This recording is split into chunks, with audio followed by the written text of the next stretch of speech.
Hi, I'm Art Kaplan. I'm at the Division of Medical Ethics at NYU's Grossman School of Medicine. So, can you guess who are the largest healthcare providers for mental illness in a place like Chicago? It's the prisons. America's prisons and jails are overflowing with people with mental illness. This isn't the right way to approach the needs of the mentally ill.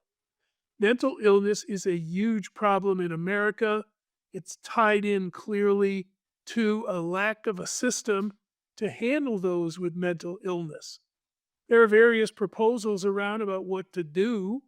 Some in California suggest offering people who have been arrested the choice of involuntary commitment to a mental institution or jail.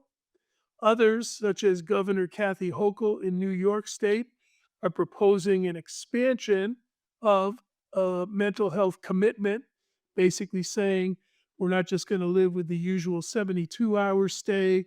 We're going to let people be committed for treatment for 90 days.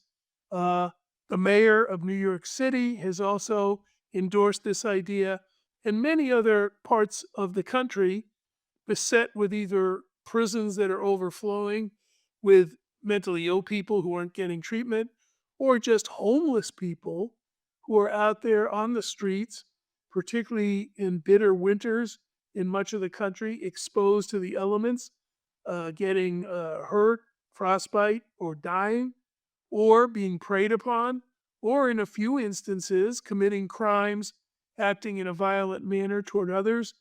Every New York City resident is well aware of the issue of subway safety, some of which seems to be violence perpetrated by people with severe mental illness. And I don't mean to suggest that the mentally ill are always violent toward others.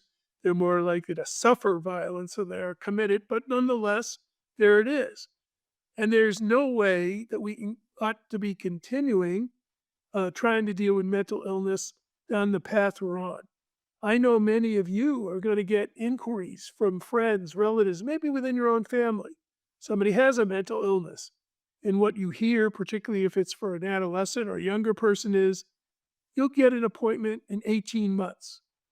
An appointment, that isn't even treatment started. That's evaluation.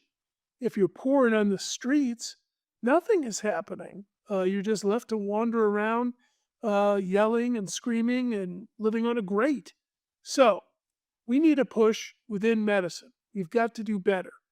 I favor the involuntary commitment policies. I don't favor jail. There's no good in sending people who are schizophrenic or paranoid or suffering from other terrible mental illnesses to jail. They don't belong there. That's not what jail is for. It's not what prison is for. We need to build better systems to deal with the mentally ill. Everybody should be advocating for institutions and asylums, yes, I said the word, that are not snake pits, but humane and reasonable places to send people for treatment. We need to also make sure that hospitals have emergency mental health facilities. That if someone comes in psychotic or overdosed on drugs or acting out violently because of drug abuse, there's some place to put them and somebody who knows how to respond. And we need to expand the capacity of our hospitals, mandate that they have more beds for the mentally ill. Involuntary commitment is tough. Many who favor civil liberties and know what the history has been of locking people up in terrible institutions. For old timers, just think about One Flew Over the Cuckoo's Nest, the book and the movie, and you'll know what I'm talking about. But that isn't what I'm advocating for.